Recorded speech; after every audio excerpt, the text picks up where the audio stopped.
Fatihah.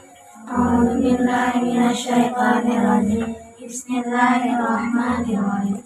Alhamdulillahirabbil alamin. Arrahmanir rahim. Maliki yaumiddin. Iyyaka na'budu wa iyyaka nasta'in. Ihdinas siratal mustaqim. Siratal ladzina an'amta 'alaihim ghairil maghdubi 'alaihim waladdallin. Siapa yang mau baca ini? Ila. Ila. Ila mana? Ila orangnya. Akil. Ayo Akila Sirodia.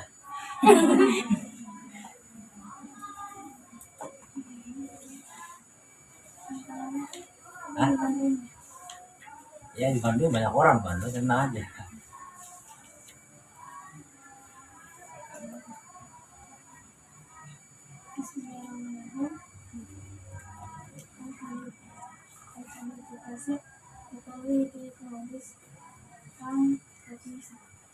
An Abi Hurairah, saking Abi Hurairah, Abdurrahman bin Abdurrahman bin Sakri bin Sakri bin Sakri radhiyallahu anhu meridai sapa Abu Hurairah. Kala ngendika sapa Abu Hurairah, sami'tu mu'akan sapa Insan Rasulullah sallallahu alaihi wasallam. Yaqulu hal berkata sapa Rasulullah sallallahu alaihi wasallam. Ma ing perkara nahitukum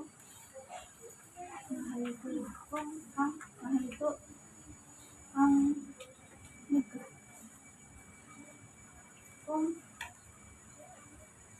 itu kami bersupaya kum ing apa? sira kabeh anu sakinah kajikan ibu mongko ngadoi bu ing Fa'il ini fa'il. kajikan ibu mongko ngadoi sapa mak Sokomak. Kita mak jadi fa'il dah. Sopo sira kabeh. kajikan ibu mongko ngadoi sapa sira kabeh bu ing mak mama lan perkara amartukum Ya. amartu kang perintah akan sapa isun kum ing sira kabeh beli kelawan mak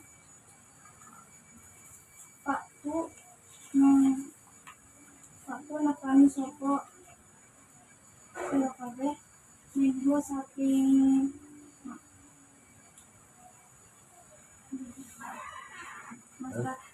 Masta Paktu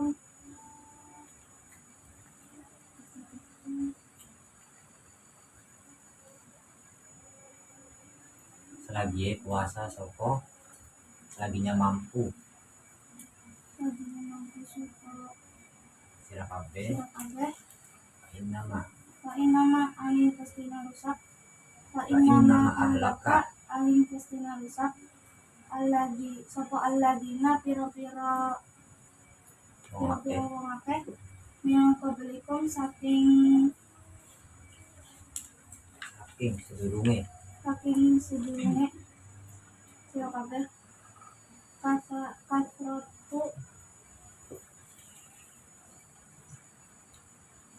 kasratu masa ilihim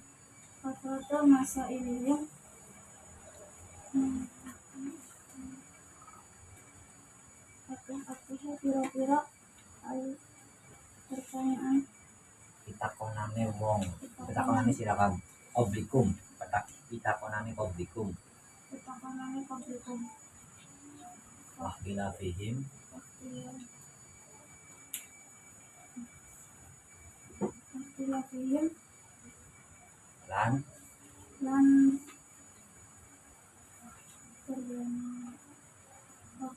lan perbedaan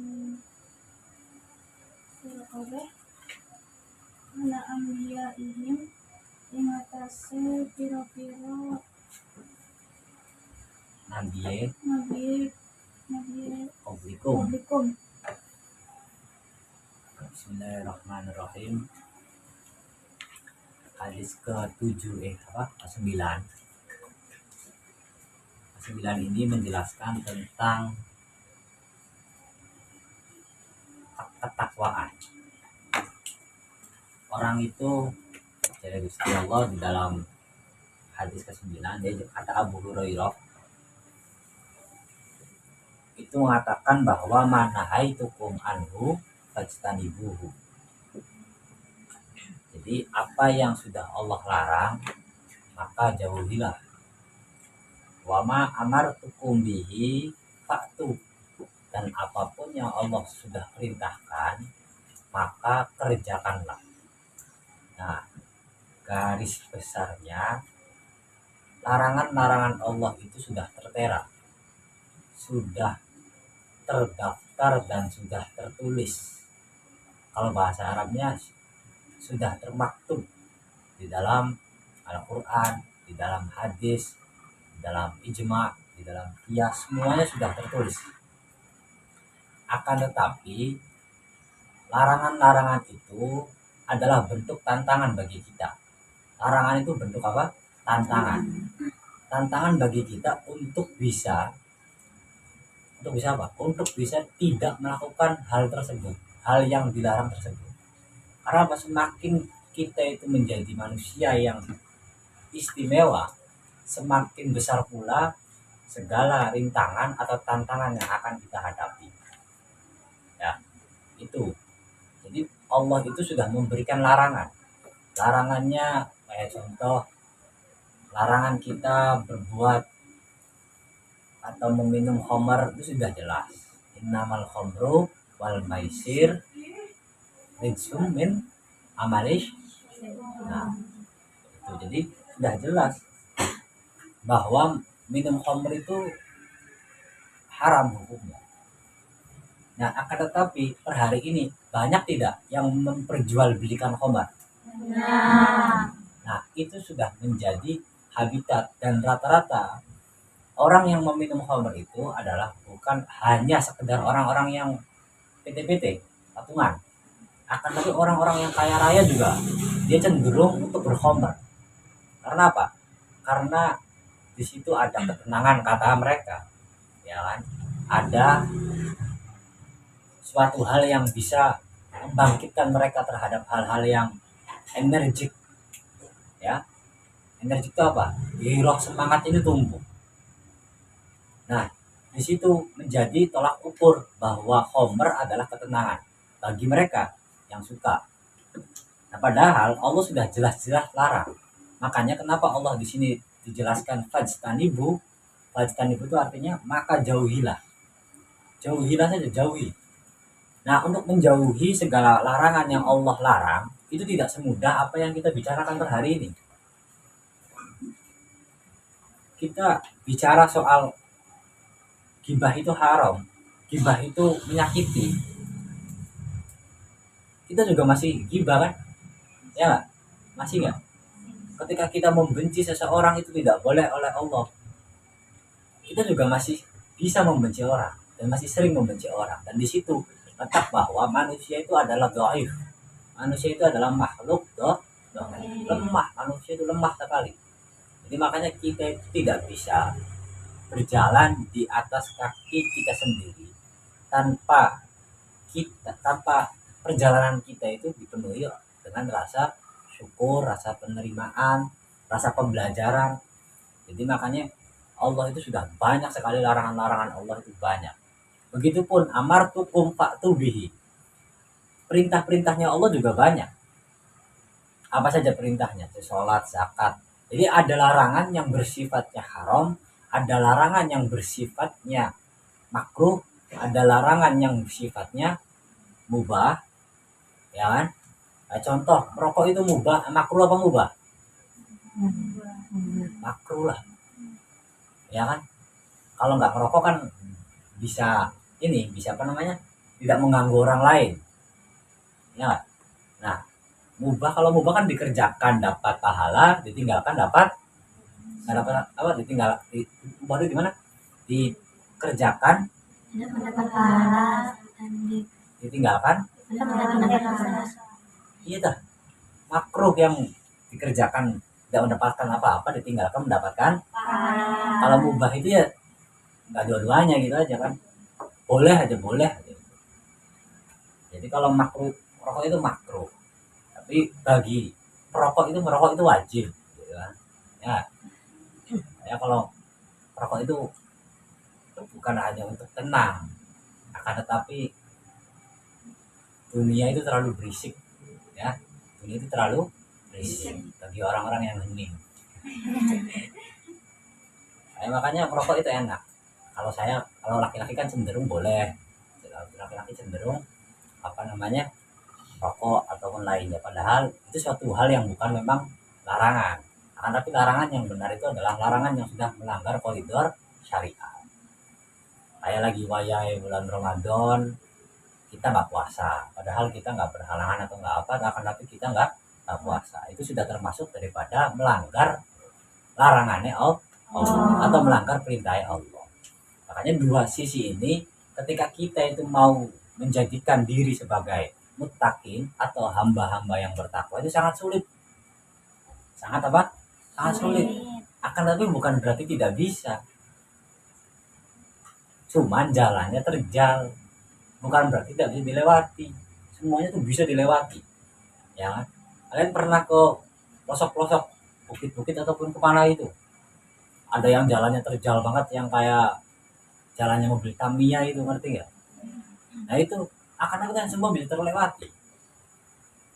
Loh, makanya setiap kali kita itu hidup, setiap kali kita itu melangkah, itu harusnya kita itu melihat apa makna dibalik langkah-langkah kita, makna kemanfaatannya apa. Makanya sesuatu hal yang memang nggak penting-penting banget itu udah nggak usah kita pikirkan. Karena apa? Karena tugas manusia itu adalah ikhtiar. Kalau kita mungkin belum bisa untuk menjauhi larangannya Allah, setidaknya kita itu tidak boleh menghujat orang yang sedang melakukan larangannya Gusti Allah. Seperti itu. Jadi susah. Kita itu bukan nggak bisa, sangat susah sekali untuk bagi diri kita ini untuk bisa istiqomah konsisten di jalan Allah, itu susah. Karena apa? Karena rintangannya berat. Nah, ketika kita mampu menjadi seperti itu, ya bagi wanita akan mencetak Robiatul Adawiyah, the next Robiatul Adawiyah semuanya. Kalau laki-laki yang mampu lewati rintangan-rintangan itu, ya maka akan menjadi auliyanya Allah. Nah, itu susah. Makanya kalau jadi walinya Allah itu berat katanya. Satu kali minum tangan kiri saja itu sudah diturunkan derajat kewaliannya. Jadi semuanya itu luar biasa. Makanya kita ketika larangan Gusti Allah itu yang wajib kita ketahui adalah yang haram-haramnya saja. Makan daging babi haram apa halal? Haram. Kalau semisalnya nasinya sudah habis di tengah-tengah hutan, ya kan, nggak ada nasi, nggak ada ayam, apalagi pecel lele, ya kan. Nah lalu tiba-tiba ada babi, sembelihnya babi langsung dimakan mentah-mentah, itu boleh apa enggak? Boleh. Karena dalam keadaan Darurat. Boleh. Karena apa? Karena di dalam kaidah fikihnya itu boleh, segala sesuatu yang memang berdasarkan darurat maka boleh dikerjakan. Bukan berarti ketika dibuat darurat sendiri nggak bisa itu, ya. Karena kepengen makan babi, bawa babi ke hutan, lalu nggak bawa makanan apa-apa, udahlah makan babi aja, ini nggak boleh kayak gitu. Itu namanya bisa sengaja. Tapi kalau memang betul kita tersesat, kayak contoh teman saya itu ada yang tersesat di Gunung Selamat, tersesat. Karena memang dia orangnya sesat juga, jadi wajar kalau tersesat kan gitu. Itu 2018. itu tersesat di Gunung Slamet. Itu mendaki sama saya di Gunung Slamet, itu puncak tertinggi se-Jawa Tengah. Puncak itu malam Jumat puncak. Ya nggak ada pikiran malam Jumat itu adalah malam yang horor. Semua malam tuh horor sebenarnya, sebetulnya. Coba sok kalian, kalau orangnya takutan, kalau malam minta antar ke toilet, itu apakah kalian ngerti di malam Senin atau malam Selasa? Enggak kan? Tetap takut aja hawanya kan. Artinya setiap malam, ya, kullu yaumin hororun, gitu kan.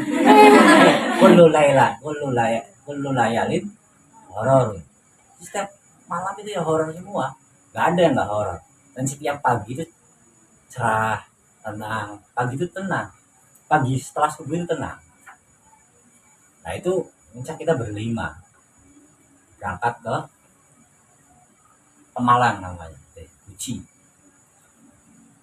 Itu puncak, ya, anak zaman sama segitu kan zaman pengen tahu, pengen ngerti, pengen explore gitu kan. Di situ tuh banyak indah. Kalau gunung tuh mewah, indah banget. Karena emang nggak ada yang bisa beli, kayak apapun orang itu nggak akan bisa beli gunung. Ya. Lalu ketika sudah semuanya di puncak kan, pagi malam Jumat kita datang di apa namanya, kayak apa ya, kayak pelataran yang luas banget itu. Itu pelatarannya indah banget, sejuk hawanya, tenang banget kalau di situ. Memang lalu pagi jam 4, 4 sebelum subuh, sehabis subuh itu kita naik ke puncaknya, puncak tertinggi, puncaknya itu udah nggak ada apa-apa lagi selain puncak itu. Ketika turun, nih si anak ini nih tiba-tiba nggak tahu kemana, nggak tahu itu tiba-tiba kemana aja.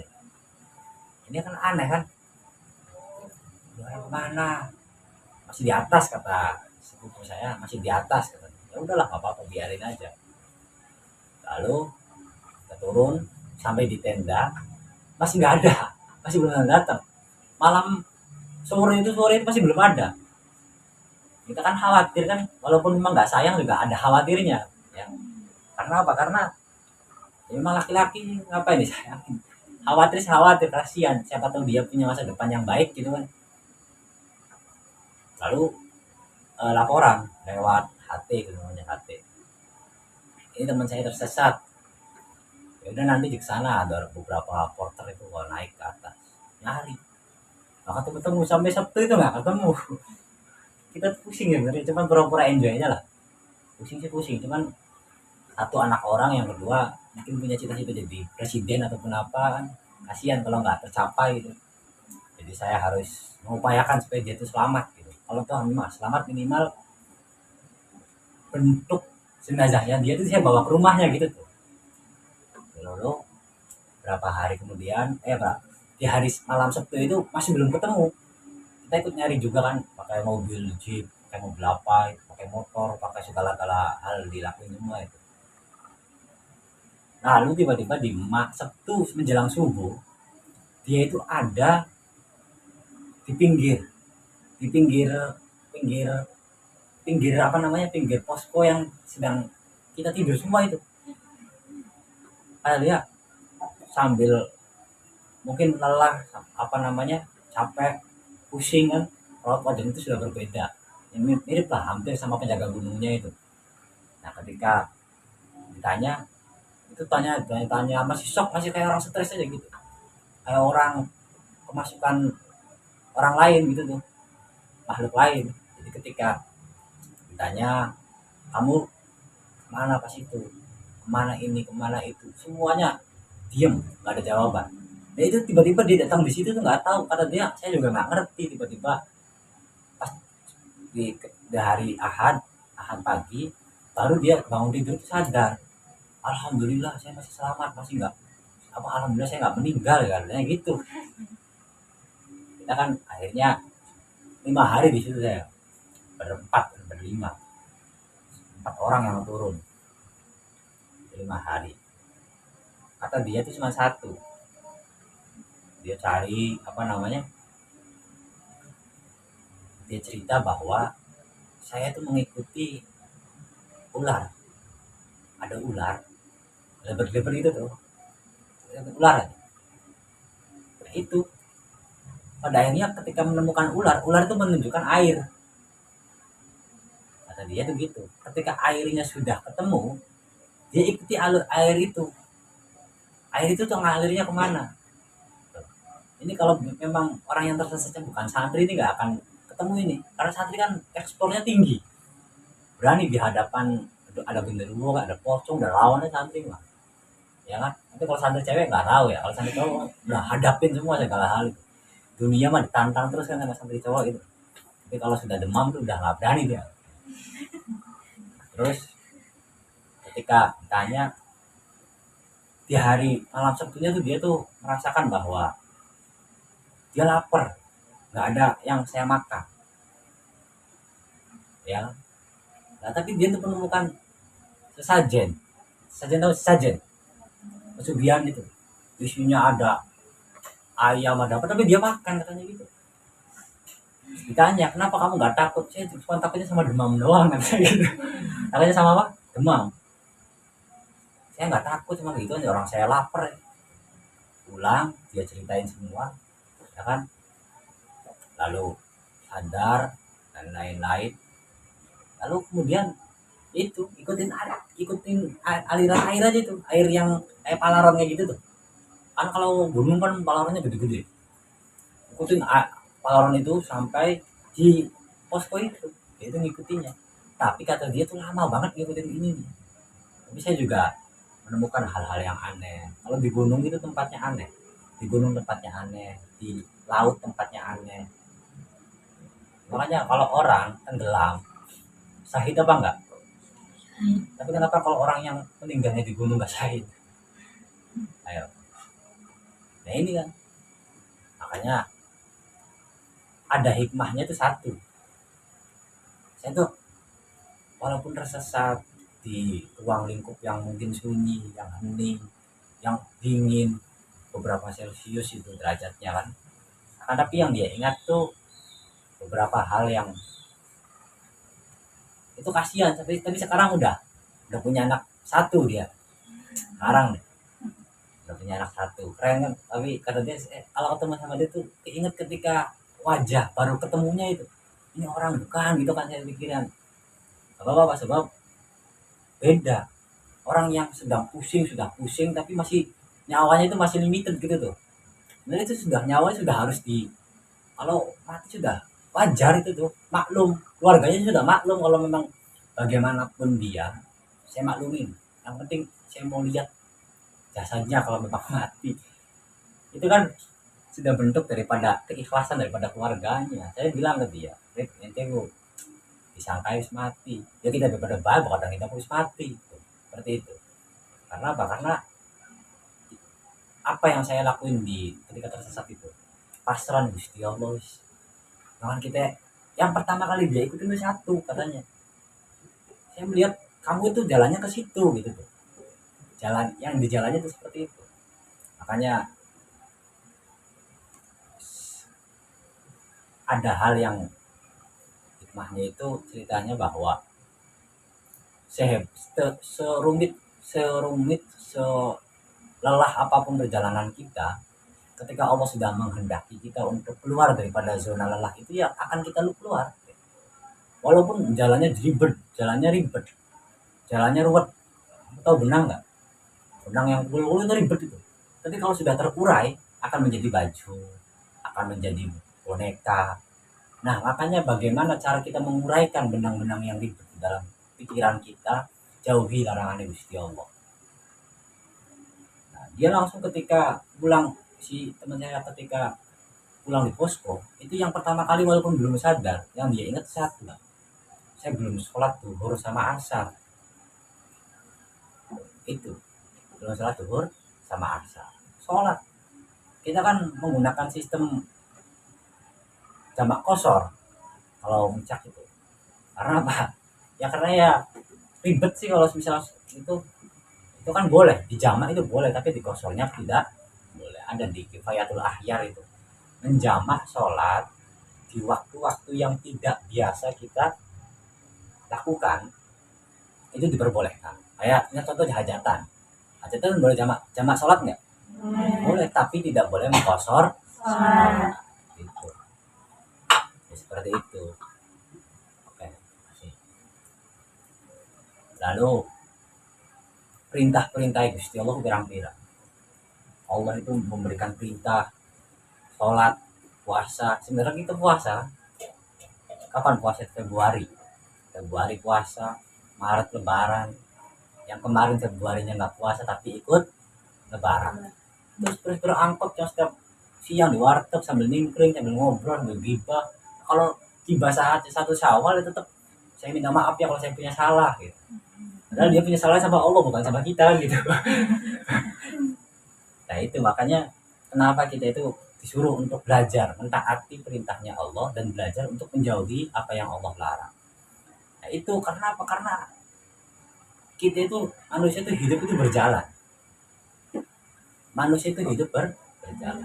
Siapapun yang menunggu keajaiban-keajaiban, ya maka dia akan stuck dalam keadaan seperti saja. Jadi makanya ketika kita pengen apal alfiah, apa yang harus kita lakukan? Apalin apa diemin?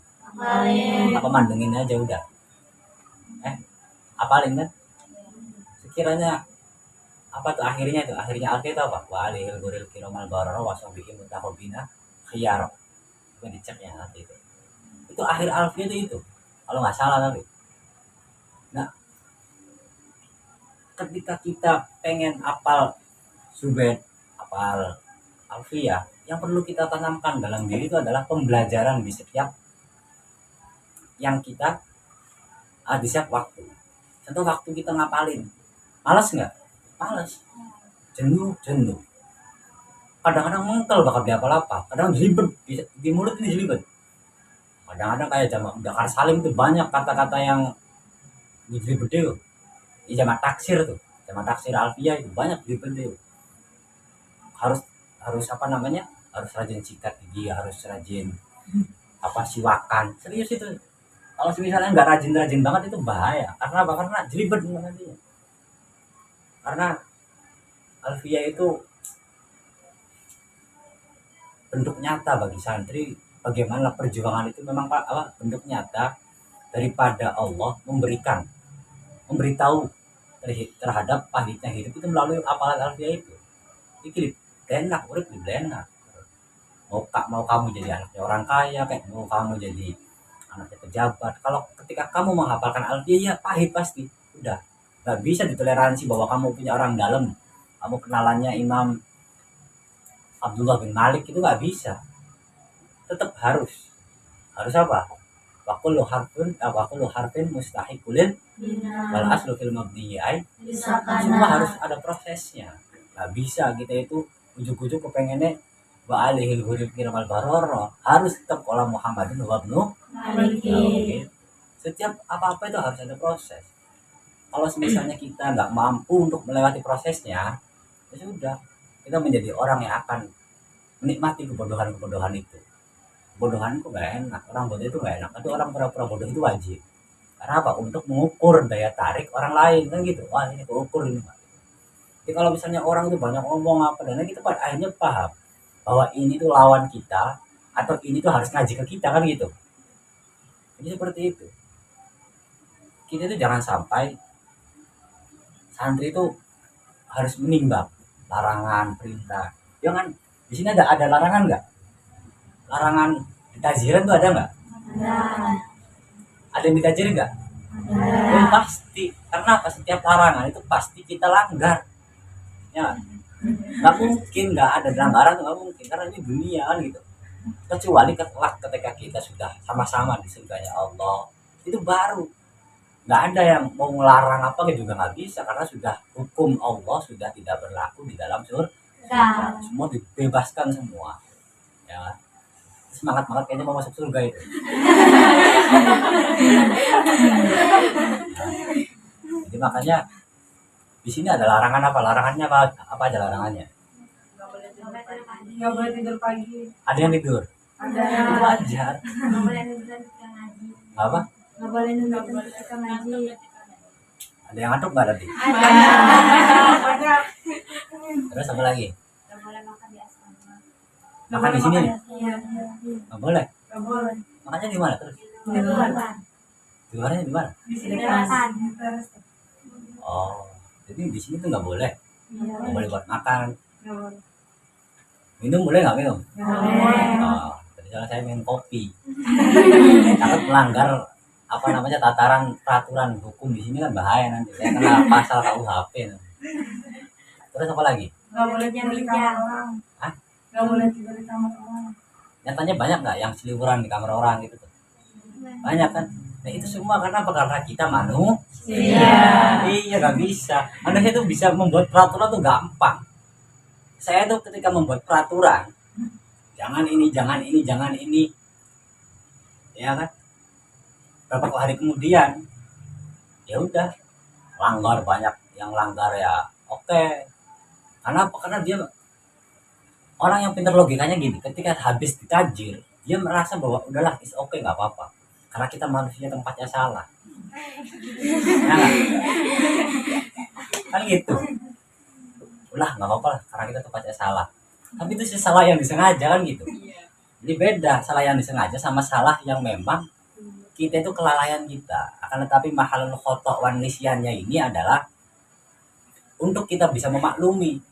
Ketika kita itu nggak bisa memaklumi kesalahan orang, tandanya kita ini sudah beranggapan bahwa diri kita itu adalah malaikat yang sudah tidak memiliki kesalahan.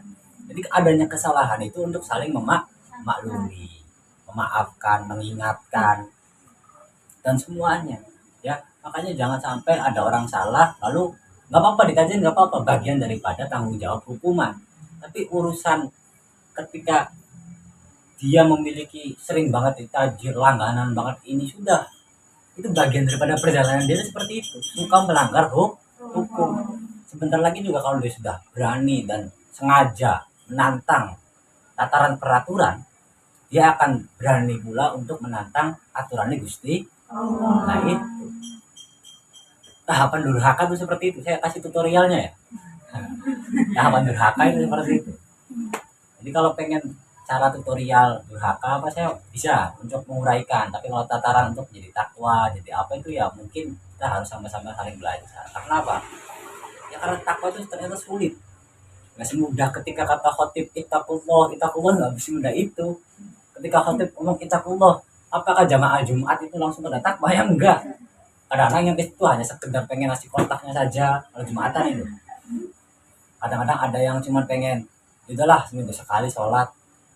Nah itu kadang-kadang seperti itu. Makanya kenapa orang-orang terdahulu itu ribut, orang-orang terdahulu dengan para ambiyanya itu ribut, itu karena mereka banyak bertanya, banyak mengungkit, banyak apa lagi, banyak perselisihan.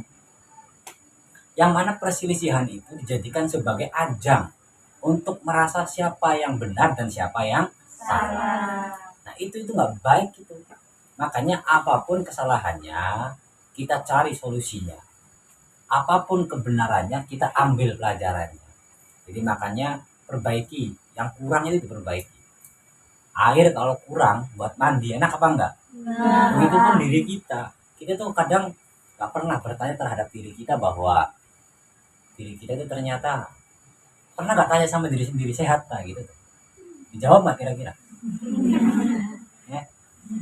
Tapi kita coba beri apresiasi terhadap diri sendiri itu untuk membahagiakan diri sendiri tanpa merugikan orang lain. Caranya bagaimana? Lakukan apa yang kerentek dengan hati, lakoni. Iya dilakoni. Bener salah lakoni bae sebagian orang. Yang penting hati kita butuh hiburan. Jadi makanya hidup tanpa hiburan itu adalah suatu kemunafikan bagi manusia itu. Ya nggak? Sudah itu bohong. Orang yang nggak ada hiburannya itu bohong. Semua punya hiburan masing-masing. Makanya kalau hobi hiburan kayak hobi apa itu perlu untuk kita. Misal contoh ini hobinya rias orang gitu. Nggak apa-apa orang gitu tuh make upin apa. Ya kan? Jadi seperti itu. Cari hiburan-hiburan yang memang kalian suka, tapi yang sampai sekiranya bisa bermanfaat. Orang-orang terdahulu itu seperti zamannya Nabi siapa itu? Nabi Musa. Yang punya kapal siapa? Nabi Nuh. Itu kan karena umat-umat Nabi Nuh ini tidak mau mempercayai apa daripada ajakan Nabi Nuh.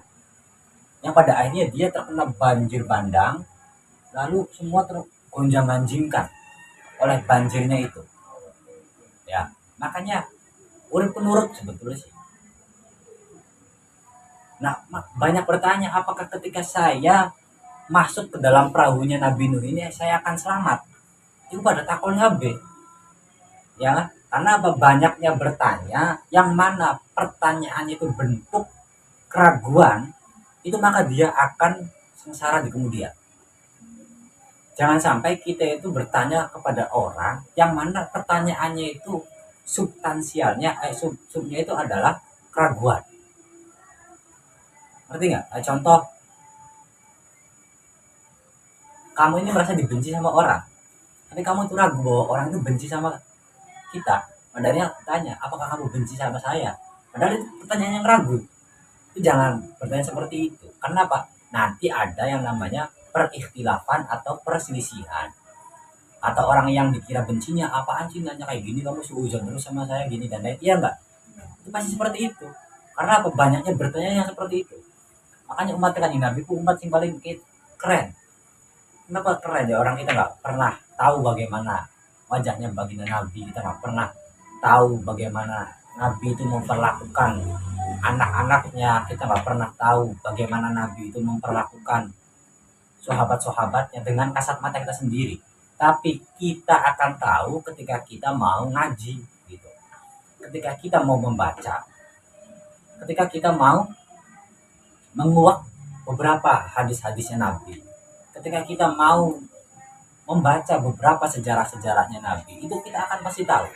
Tapi kalau kita tidak mau tahu sejarahnya Nabi, kita tidak mau tahu atau tidak mau ngaji hadis-hadisnya Nabi, maka kita tidak akan mengenal baginda Nabi, dan ucapan sayang kita kepada Nabi itu adalah hal yang bohong. Karena apa? Orang itu nggak akan memberikan suatu curahan kasih sayang terhadap orang lain kecuali orang itu sudah kenal dengan orang yang disayanginya. Ya, makanya nggak bisa. Kita nggak pernah tahu, nggak pernah kenal sama dia, tiba-tiba nikah. Itu ya karena memang jodoh. Dan bagaimana rasa sayang itu tumbuh, rasa cinta itu tumbuh lewat perjalanan, lewat keterbiasaan. Seperti itu. Ya, jadi makanya orang-orang terdahulu itu, aduh, kacau itu. Umat Nabi sebelum Nabi Muhammad itu kacau. Kayak umat Kristiani ini yang kemarin Natalan itu kan menganggap bahwa Yesus Kristus itu Nabi Isa. Sedangkan jelas bahwa Nabi Isa itu belum meninggal, sampai sekarang itu belum meninggal. Jadi kalau ada yang haul Nabi Isa itu bohong itu. Karena apa? Nabi Isa itu belum akan meninggal kecuali sudah ada Dajjal yang melawan. Meninggalnya itu di hari kiamat. Orang yang tahu kapan ajal itu cuma satu-satunya Nabi Isa.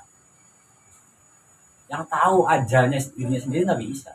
Nabi Isa itu disembunyikan oleh Allah untuk membantu siapa? Imam Mahdi melawan Dajjal. Nah, makanya suatu hal yang mana kita tuh digonjang-ganjingkan oleh keadaan, oleh kehidupan. Jadi yang penting itu kita jangan sampai menentang. Uripku kudu nerima, ya kan? Nerima apa namanya? Terima keadaan itu penting. Ya dulu itu ketika di Bestelie titik diterima, jajannya kudu diirit, ya kan? Kalau saya ngantuk udah nggak punya uang tidur saya bisa. Itu hebatnya santri itu seperti itu. Nggak punya uang, mau makan, mau ikut bareng belum makan nggak enak, jadi sudah tidur. Jangan lupakan semua kelaparan itu lupakan. Tiba-tiba bangun-bangun, mungkin malamnya mimpi makan, padahal bangun pagi itu sudah kenyang gitu kan. Tapi tiba-tiba ketika lagi ngaji ngantuk lapar, bangun habis ngaji lapar. Kalau ngaji pada ngantuk itu wajar, karena santri itu seperti itu. Tapi ketika ditanya apa ini jawabannya apa ya tadi ya gitu. Terus jawabnya itu dulu. Tapi kan ketika sudah dikasih clue pasti dia paham. Karena apa? Karena tidurnya saja itu sudah membawa suatu hal yang mana dipikirkan di dalam otaknya. Jadi orang tidur kalau mudah tidur ketika duduk tidur itu tadinya dia pikirannya itu cerdas. Cerdas karena apa? Karena saya itu susah tidur itu susah. Jadi dari dulu ngaji itu enggak, ngaji itu ketika ngaji itu jarang tidur, jarang kayak santri sini saya pernah lihat ketika lagi ada yang baca hadisnya tiba-tiba ada yang liar gitu, itu bisa, itu keren Bang. Itu keren, itu suatu hal yang mungkin saya apresiasi. Karena apa? Karena saya nggak bisa, tapi saya juga punya teman yang seperti itu ketika ngaji itu jarang tidur, tapi kadang lebih bisa paham yang tidur daripada saya. Seperti ini saja, saya baru berangkat datang di Klayan, itu hujan gede di sana itu. Untuk saya kan punya apa namanya, punya apa namanya, ada ketika hujan di Klayan, saya merasa wah ya udahlah, saya mau WA ke admin pesantren yang ngechat siapa sih itu, yang ngechat ponpes matolib itu siapa? Hah? Oh itu, nih Iya, Pak. itu kan. Nah itu saya mau ngechat sama ini nih, maaf saya hujan besar pakai motor, itu kalau misalnya saya nurut sama orang tua selamat nggak kira-kira? Nah itu hanya sekedar ini kejadian tadi saja ini, itu sudah menandakan bahwa ya ya, angel wong nurut kok angel. Karena apa? Karena kita merasa bahwa ego kita itu selalu kita bawa, kita merasa pengen mampir, ya kan, mau mampir ke, soalnya kalau sama orang tua kan nggak bisa mampir, orang tua lihat sedang ngantuk saya harus langsung pulang, kan seperti itu pikirannya itu. Jadi makanya dari situ saja kita menentang perintahnya orang tua saja, Allah itu langsung memberikan suatu pelajaran untuk kita. Apalagi kita langsung menentang perintah Gusti Allah. Wah, udah itu kiamat subro itu ya. Langsung dibasmi semuanya. Makanya bukan kita itu bisa menjadi orang yang suci sesuci-sucinya, enggak. Akan tapi kita bisa belajar menjadi orang yang tidak mudah melakukan sesuatu yang tidak Allah sukai. Terus belajar, manusia manusia sampai kapan tidak akan terselamatkan oleh dua hal, kesalahan sama keluputan sama kelalaian. Udah nggak bisa terselamatkan itu, tetap aja sepinter-pinternya orang pernah lupa nggak kira-kira? Secerdas-cerdasnya orang pernah lupa nggak?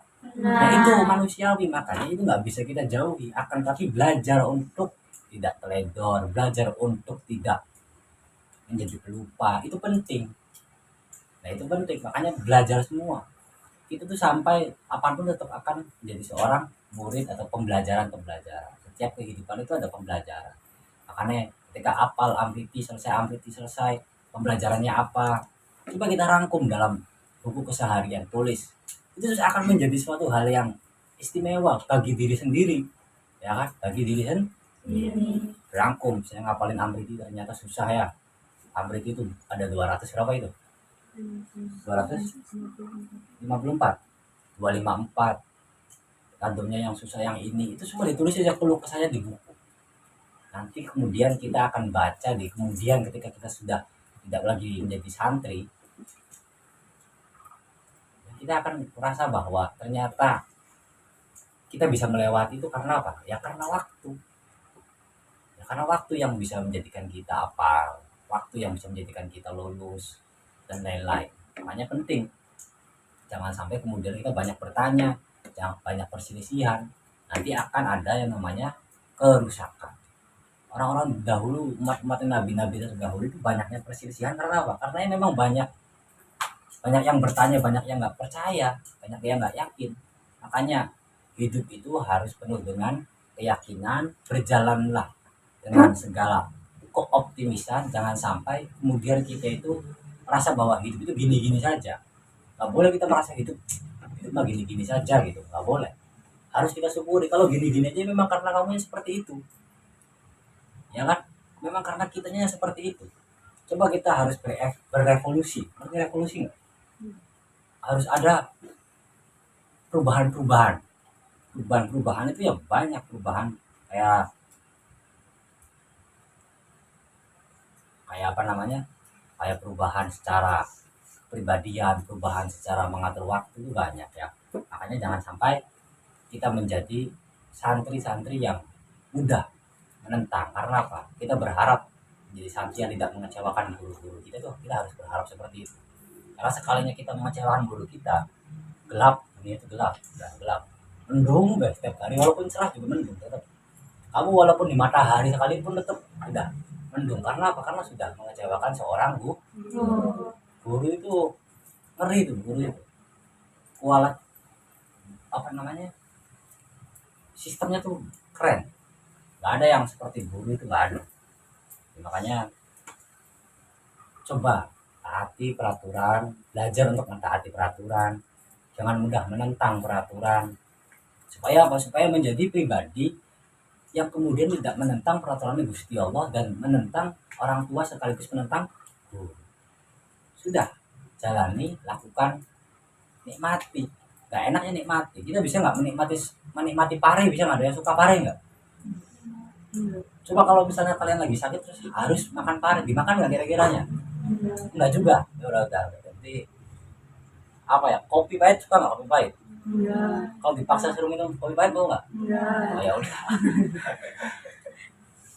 Itu berarti nggak mau ya. Kalau kopi tuh, kopi pahit, kopi apa itu belajar dari suatu hal yang memang ya itu belajar suatu hal yang dari tidak kita sukai. Kemudian kita bisa menikmati sesuatu yang tidak kita sukai itu. Makanya yang tidak suka pare coba makan pare. Biar apa? Biar kita coba sih gimana cara menikmati hidup yang tidak sesuatu hal, apa cara menikmati hidup yang mana sesuatu itu tidak kita suka itu bagaimana? Pasti ya rasanya pahit-pahit dan mudah kan gitu. Jadi nikmati saja ya. Nikmati, jangan menentang, jangan egonya jangan tinggi-tinggi. Penting itu, santri itu penting supaya apa? Supaya enak nanti ke depannya. Al hadisul asyir wallahu a'lam bishawab.